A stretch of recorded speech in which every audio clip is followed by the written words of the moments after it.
compromiso de vida. Decisiones vitales. Nosotros te informamos y tú decides. La experiencia y capacidad de profesionales de la salud que te ayudarán a encontrar tus razones de vida. Nosotros te informamos y tú decides. Decisiones vitales.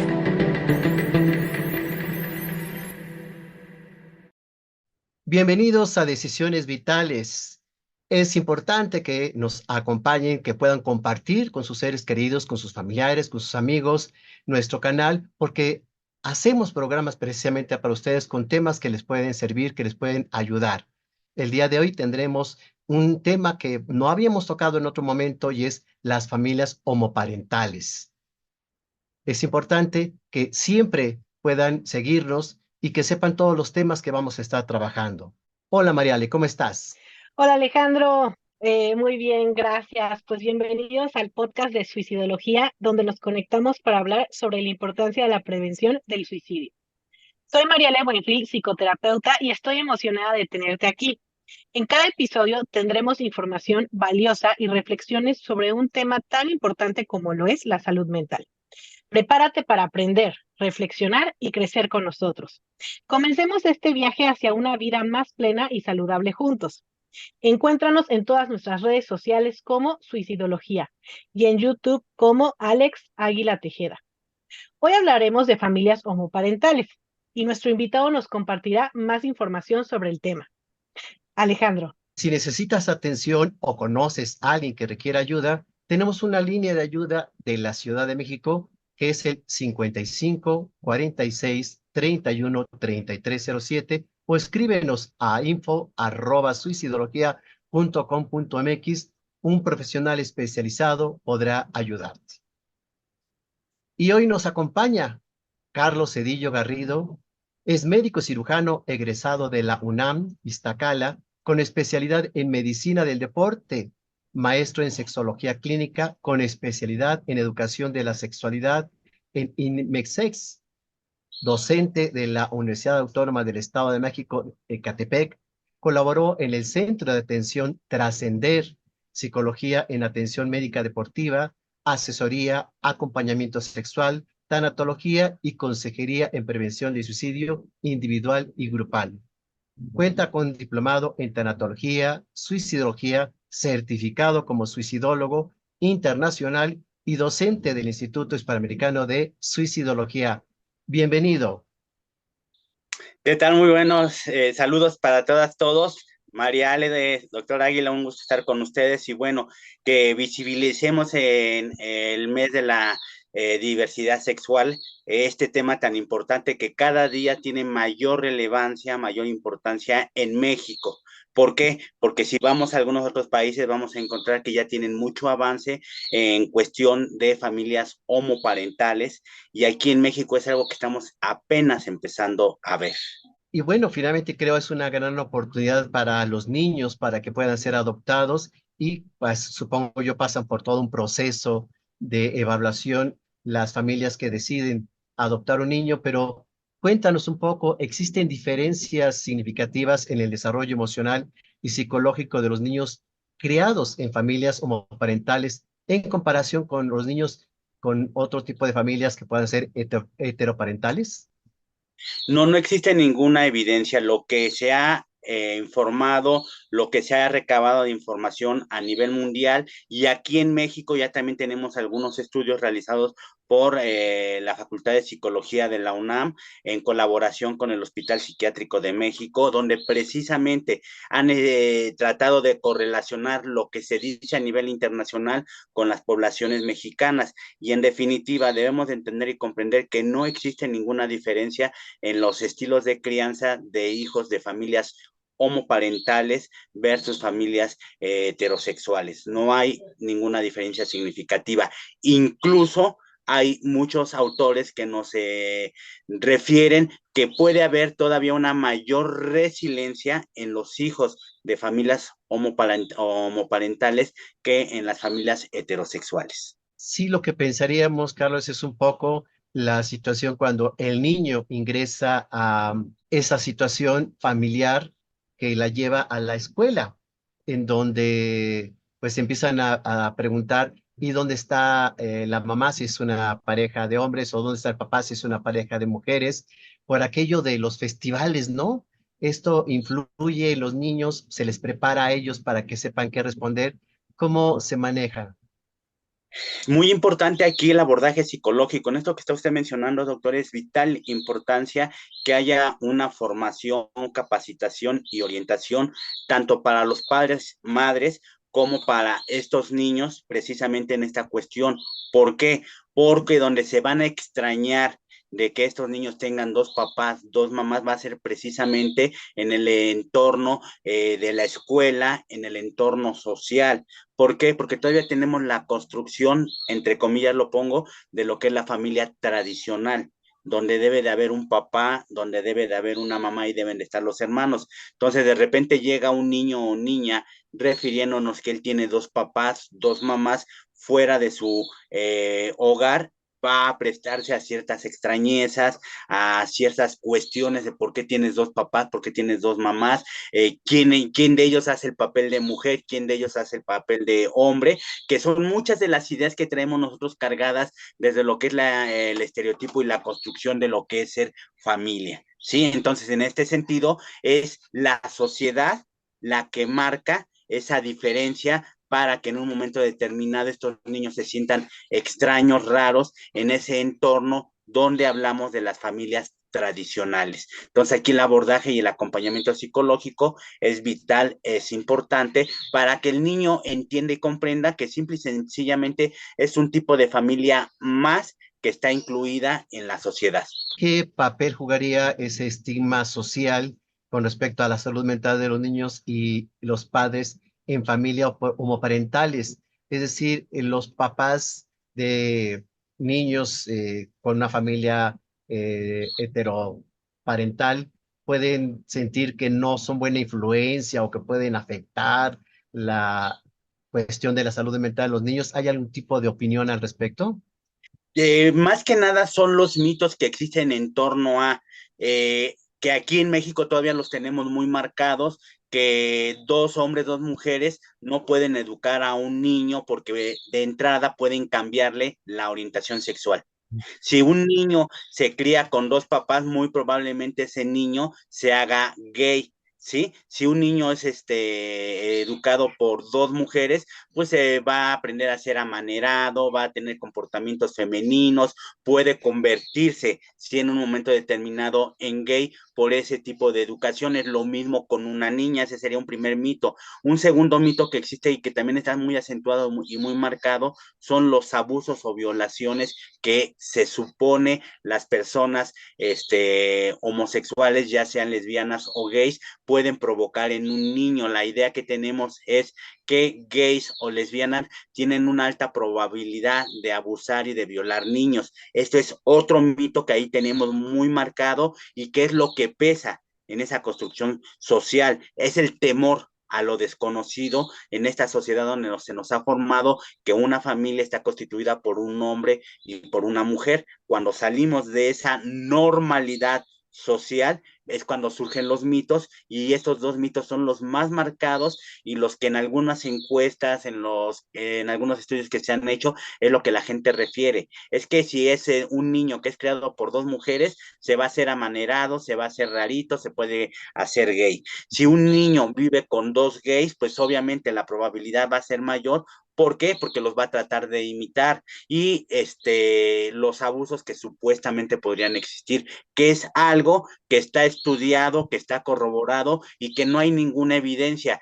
Corre el mismo riesgo un niño, una niña en una familia homoparental como en una familia heteroparental, donde obviamente debemos de ver cuál es la salud mental de ese núcleo familiar, así como hay generación de violencia en las familias homoparentales, también las hay en las familias heteroparentales. Y ahí es donde comento yo, debe de haber un acompañamiento psicológico para poder trabajar posibles problemas que se estén generando en esas familias. En algunos colegios, sobre todo privados, no permitían el ingreso de niños que sus papás estuvieran divorciados. Era una segregación muy fuerte, creo que Muy hoy con derechos humanos, y eso ya no. Pero ¿Llegó a ocurrir también con familias homoparentales? Sí, sí, de hecho todavía hay muchos lugares en México en los cuales la escuela no está capacitada, no está preparada para poder abordar el tema, ¿sí? Desde las autoridades, los maestros y los alumnos. Entonces, ahí en un momento determinado hay un mayor acoso hacia los hijos de familias homoparentales por este desconocimiento que se tiene. Y usted mencionó algo bien, bien importante, doctor, que no se nos debe de olvidar, los derechos humanos de las personas. Y en México, el artículo primero, el artículo tercero y el artículo 11 de la Constitución mexicana nos habla precisamente de lo que es el respeto, la dignidad, ¿sí? Hacia las personas, sin importar, como ya sabemos, la preferencia genérica que se tenga, ¿sí? La dignidad que se le debe de proporcionar a esas personas. Y en el caso de los hijos de familias homoparentales, ¿sí? Brindarles todas las estrategias posibles para que estos niños estén incluidos dentro de una educación laica, libre de estereotipos, ¿sí? Y respetándolos. Esto ya está marcado en la Constitución mexicana número 1, en la Ciudad de México, que es de los pocos estados de la República Mexicana que tiene como tal autorizado legalmente la adopción de niños, ¿sí? Es donde más se está trabajando sobre este tema, ¿sí? Son muy pocos los estados que tienen una ley de adopción para las familias homoparentales. Si hablamos del matrimonio igualitario, ya hablamos de que en toda la República Mexicana ya existe la ley para los matrimonios, ya no hay ningún problema. Usted se quiere casar en Ciudad de México, se quiere casar en Sonora, se quiere casar en Yucatán, ya no hay ningún problema. Pero solamente hasta ahorita son 6 o 7 estados los que tienen una ley como tal de adopción para familias homoparentales. Y esto es muy importante que lo visibilicemos. ¿Por qué? Porque hay otros estados donde no existe esta ley y entonces hay que hacer un juicio para que el estado pueda proporcionar a esas familias la libertad de adoptar a un niño. Y en ese Wow. sentido, el rechazo. Pero mira qué bueno, efectivamente, que cada vez más se vayan insertando leyes para la seguridad, la protección, la libertad que requieren estas nuevas familias. ¿Y si tiene alguna estadística, cuántas familias homoparentales hay, por lo menos en la Ciudad de México, no sé si en toda la República? A nivel república estamos hablando que todavía es muy bajo. Estamos hablando de que según la última estadística en junio de 2023 del año pasado, hablaba que en promedio había entre 1,500 a 4,200 familias a nivel de toda la República Mexicana, de familias homoparentales, de parejas de gays o lesbianas que adoptaron niños, y esto es bien importante. Estamos hablando de adopciones, mas no estamos hablando de aquellas parejas que ya tienen hijos cuando tenían una relación heterosexual. No estamos hablando de aquellas personas que pueden tener hijos por inseminación artificial. No estamos hablando de aquellas parejas que pueden tener un alquiler de vientre para tener a sus hijos propios. Aquí ahorita hablamos de lo que es la adopción. ¿Por qué? Porque también tenemos la idea de que es la manera más fácil de que un matrimonio homoparental pueda tener hijos, pero ¿qué es lo que estamos observando y viendo? Que cada vez hay más familias que prefieren tener alquiler de vientre, prefieren una inseminación artificial a adoptar. Entonces, también ahí habría que incluir a estas familias que no es directamente la adopción, pero están teniendo los otros mecanismos para poder tener a sus hijos. Mira qué interesante, Carlos, porque nos estás mostrando hasta una diversidad de cómo se puede construir familias, no nada más homoparentales, ¿no? Entonces sí hay que tener como un criterio muy, muy amplio.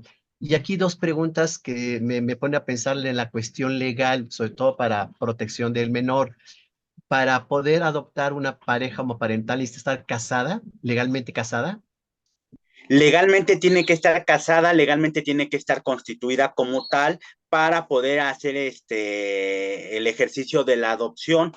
Actualmente en Ciudad de México se están siguiendo los mismos parámetros para una familia homoparental que para una familia heteroparental. Y esto es muy importante que lo tengamos en cuenta, porque a veces se complica un poco la cuestión de la adopción y pueden pensar las familias homoparentales que hay discriminación, que hay trabas para que no puedan adoptar a los niños y demás. Entonces es muy importante que desde el momento en que ellos quieren adoptar, se les haga saber cuáles son los requisitos que tienen que cumplir. Y actualmente, si vemos esto, estamos encontrando que los requisitos son exactamente igual para una familia heteroparental como para una familia homoparental. Vuelvo a lo que les decía, desde el marco jurídico nacional, desde la Constitución ya están las leyes que protegen a estas familias, el trato digno, el respeto y la calidad de seres humanos que se les está dando. Entonces, si en un momento determinado se llega a comprobar que hay discriminación, que hay violencia hacia esas familias que están queriendo adoptar, en automático esa autoridad debe de ser sancionada y castigada.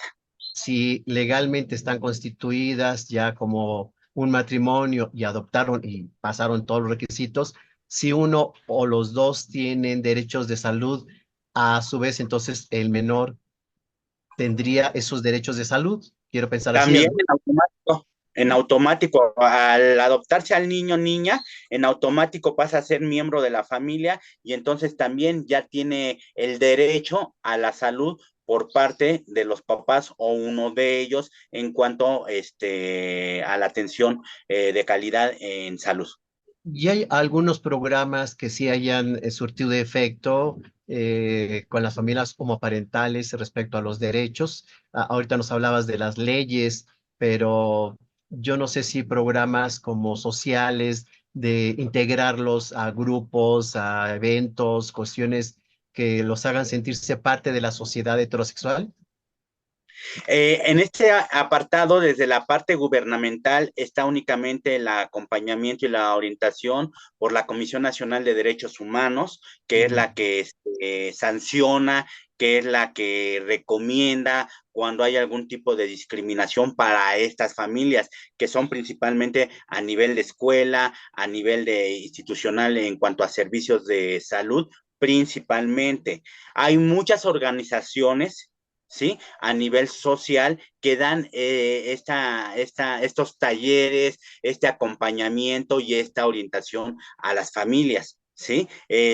Ahí, como mencionaba usted, se hacen pláticas, se hacen grupos de convivencia para que estas familias queden incluidas, sepan cómo trabajar, sepan cómo acompañar al niño en estas situaciones de lo que va a ser en algunas ocasiones el rechazo, la violencia, la discriminación desde la cuestión social.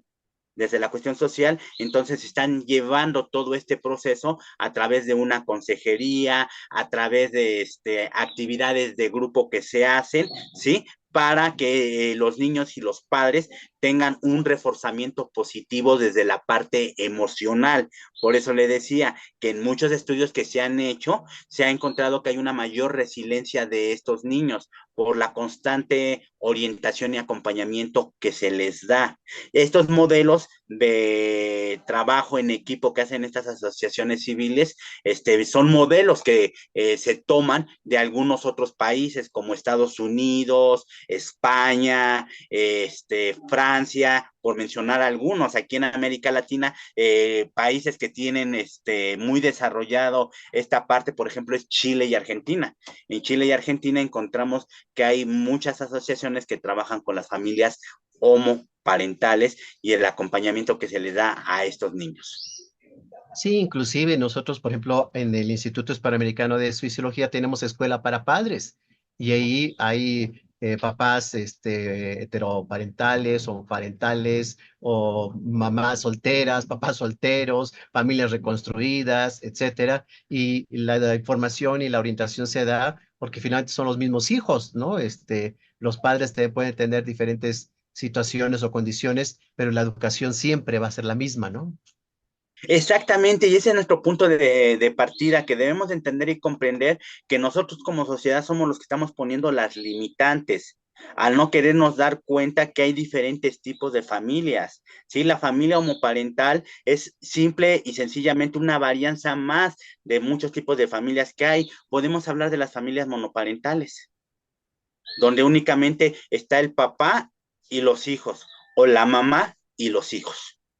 Y el estilo de crianza no lo hace completamente distinto ni diferente en nada a ese niño, a esa niña. Los estilos de crianza van a ser exactamente igual para cualquier tipo de familia. Podemos tener familias extensas, podemos tener familias agregadas, ¿sí? Un sinnúmero de familias que no hemos volteado a ver, pero que sin embargo están ahí y que cuando los niños están interactuando en la escuela, por ejemplo, no vemos si es hijo de familia monoparental, hijo de familia tradicional, hijo de familia extensa, hijo de familia homoparental. No lo vemos hasta que conocemos y sabemos cómo está constituida la familia. En ese momento nos damos cuenta que tenemos que hacer la diferencia porque tiene dos papás, tiene dos mamás. Y ahí es donde viene esta cuestión que les decía, la discriminación, el rechazo y el acoso para ese niño de una familia que desde el punto de vista social nosotros consideramos que es diferente. ¿Cómo pueden los profesionales de la salud mental, pues, ayudar más a estas familias que también son más numerosas y van a ser también más numerosas en el futuro, ¿no? Exactamente, exactamente. Y algo bien importante que ya está ocurriendo mucho en Europa, las familias monoparentales. Las familias monoparentales, que después va a ser el foco de atención, porque cómo es que tú nada más vivas con un papá, que tú vivas con una mamá. Aquí en México tenemos casos, ¿sí? No hay imagen materna, no hay otra imagen paterna. Entonces la tendencia va a ser a futuro esto que usted está diciendo. La familia tradicional como tal ya no va a ser el único tipo que va a existir. Van a existir diferentes tipos de familias, entre ellos las familias homoparentales. Y en esta normalidad, yo le llamo así, en esta normalidad social que vamos a tener, muy seguramente al rato todas estas variedades de familias van a pasar desapercibidas y lo importante es el sujeto que está en la convivencia social, que está interactuando de una manera armónica, que está aportando a la sociedad como ciudadano y los beneficios que le está dando. Entonces, en este sentido, como usted dice, doctor, cuando tenemos familias homoparentales en la escuela, que es el lugar donde más acoso, discriminación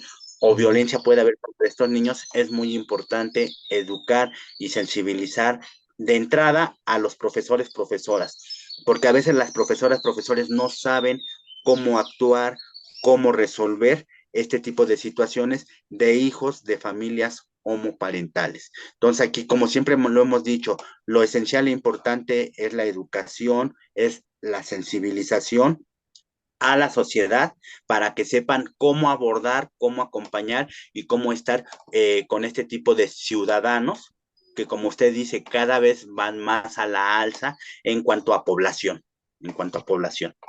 Artistas famosos, como bien lo comentas, publiquen, se sepa, se conozca que son parejas homoparentales. Por supuesto que abre puertas para que vean que los niños crecen sanos, bien, contentos y también con todas las condiciones que pueda tener un niño en cualquier tipo de familia, ¿no?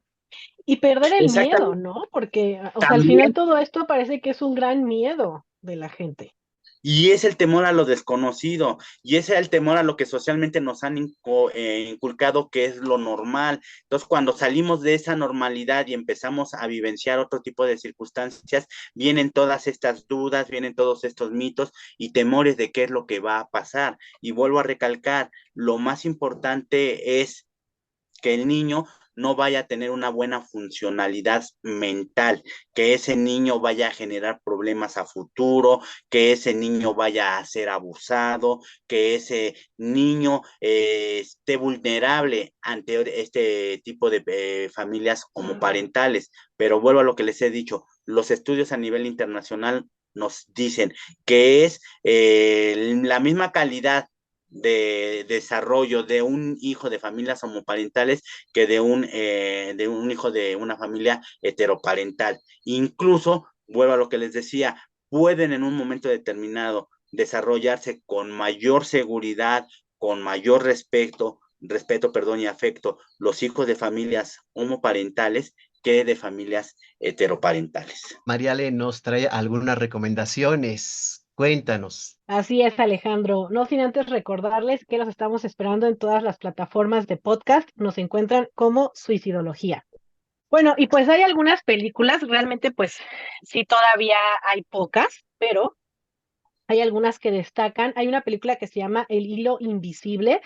Esta película la pueden encontrar en Netflix y narra la historia de un adolescente que decide hacer un documental sobre sus dos padres enfrentándose a secretos del pasado en el proceso. Y también hay varias series, en las más famosas, Alejandro, está Modern Family.